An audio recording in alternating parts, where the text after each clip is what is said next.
గజ్జలతో పాటు private parts లో వచ్చే దురద తగ్గించే ఇంటి చిట్కాలు పాటిస్తే దురదతో పాటు మంట కూడా మాయం. గజ్జల్లో దురద చాలా ఇబ్బందికర పరిస్థితి. నలుగురిలో ఉంటే ఈ పరిస్థితి చాలా ఇబ్బందికరంగా ఉంటుంది.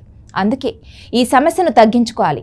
ఈ సమస్యను తగ్గించుకోవడానికి కొన్ని ఇంటి చిట్కాలు ప్రభావవంతంగా పనిచేస్తాయి. వర్షాకాలం వాతావరణంలో తేమ ఎక్కువగా ఉంటుంది.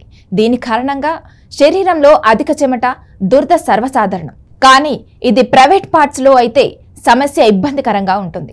ఈ సమస్యను ఎవరికీ చెప్పుకోలేరు. గజ్జల్లో వచ్చే దురద జననేంద్రియాలు, తొడల లోపలి భాగంలో సంభవిస్తుంది.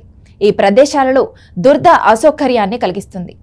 సాధారణంగా ఇటువంటి ఇన్ఫెక్షన్లు పరిశుభ్రత లేకపోవడం వల్ల సంభవిస్తాయి. అందువల్ల స్నానం చేసేటప్పుడు లేదా బట్టలు ధరించేటప్పుడు పరిశుభ్రతపై ప్రత్యేక శ్రద్ధ వహించడం చాలా ముఖ్యం. ప్రారంభ దశలో ఈ సమస్య చాలా సాధారణంగా అనిపించవచ్చు. కానీ చికిత్స చేయకపోతే అది వ్యాప్తి చెందడం ప్రారంభమవుతుంది. దీనికి చాలా లక్షణాలున్నాయి. వీటిని తెలుసుకున్న తర్వాత చికిత్స అందించవచ్చు. చాలా మంది గజ్జల్లో ప్రైవేట్ పార్ట్స్ లో వచ్చే దురద గురించి బయటకు చెప్పడానికి వెనుకాడతారు. అయితే ఇలాంటి వారికి కొన్ని ఇంటి చిట్కాలు ప్రభావవంతంగా పనిచేస్తాయి. ఇప్పుడు ఆ చిట్కాలపై ఓ లుక్కేద్దాం. మన చర్మంపై ఒక రకమైన శిలీంధ్రాలు ఉంటాయి. వీటిని డెర్మటోఫైట్స్ అని కూడా అంటారు. ఇవి వేడి లేదా తేమ ఉన్న ప్రదేశాలలో తమ సౌకర్యాన్ని బట్టి పెరిగే గుణాన్ని కలిగి ఉంటాయి.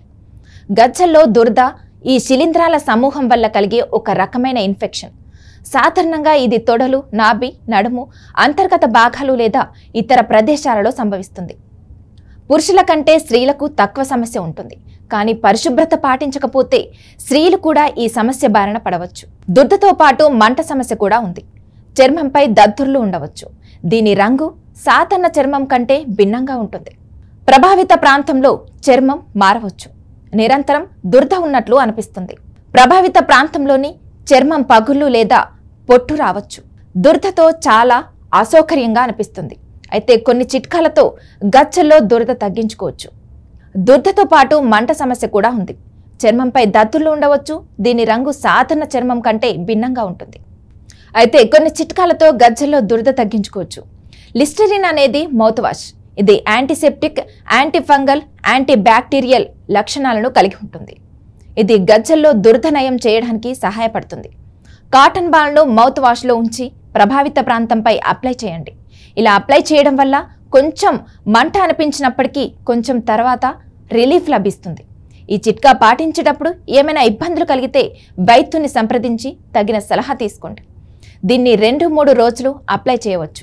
మొక్కజొన్న పిండి ఎండబెట్టే ఏజెంట్గా పనిచేస్తుంది. ఇది ప్రభావిత ప్రాంతం చుట్టూ తేమను నిలపడంలో సహాయపడుతుంది. దీంతో పాటు చర్మానికి శీతలీకరణ ప్రభావాన్ని ఇస్తుంది. ఇది కొంతకాలం దురద లేదా మంటను తగ్గిస్తుంది. ప్రతి 3 గంటలకు లేదా అది ఎండిపోవడం ప్రారంభించినప్పుడల్లా ప్రభావిత ప్రాంతంపై మొక్కజొన్న పిండిని అప్లై చేయండి. నార్మల్ టాల్కర్ పౌడర్ అప్లై చేసుకున్నట్టే ఇది కూడా అప్లై చేసుకోవచ్చు. ఈ చిట్కా మంట, దురదను తగ్గించడంలో సహాయపడుతుంది. ఇందుకోసం బాత్ టబ్లో చల్లటి నీటితో నింపిన 2 కప్పులు ఓట్మీల్ పౌడర్ కలపండి. అందులో స్నానం చేసేటప్పుడు ప్రభావిత ప్రాంతాన్ని ఈ నీటితో మసాజ్ చేయండి. రాత్రి స్నానం చేసేటప్పుడు ఇలా చేయండి. ఈ ఇంటి చిట్కాలు పాటించినప్పటికీ గజ్జల్లో దురద నయం కాకపోతే వైద్యుని సంప్రదించండి. 4 నుంచి 5 రోజుల కంటే ఈ సమస్య ఎక్కువ కాలం ఉంటే వైద్యుని సంప్రదించి తగిన సలహాలు తీసుకోవడం ముఖ్యం.